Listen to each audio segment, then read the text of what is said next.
భాస్కరామ్ గారు ఏపీసీ, అదేవిధంగా నేడు ఈ ఆహ్వానించినటువంటి రేపు పదవి విరమణ చేయబోయేటువంటి రమణ్ గారు, వారి సతీమణి, తర్వాత ఇంతకుముందు భారత సంస్థలో పదవి విరమణ కావించినటువంటి ఆఫీసర్స్, స్టాఫ్ మెంబర్స్,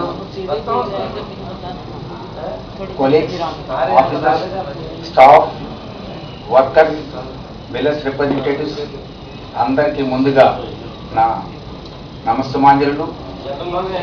మరి ఈ రోజున ఇంత గొప్పగా మనందరూ కూడా ఆహ్వానించినటువంటి యామిన్ గారి గురించి చెప్పాలంటే, ఆయన ఈరోజు భారత ఆహార సంస్థకు పదవీ విరమణ చేయటం అంటే యాక్చువల్గా భారత ఆహార సంస్థకే కాదు, రేపు రాబోయే తరానికి కూడా సరైనటువంటి గైడ్ లైన్స్ ఇచ్చే వాళ్ళలో ఒకరిని మనం ఈరోజు కోల్పోతున్నామని చెప్పక తప్పదు.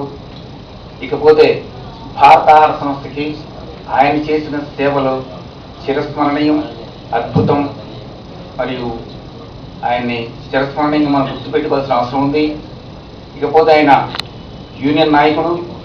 ఏ యూనియన్లో ఉన్నా కూడా నాది ఒకే యూనియన్, అది భారత ఆహార సంస్థ డిపో యూనియన్ చెప్పినటువంటి వ్యక్తి. ఎందుకంటే విభిన్న యూనియన్స్ ఉండొచ్చు,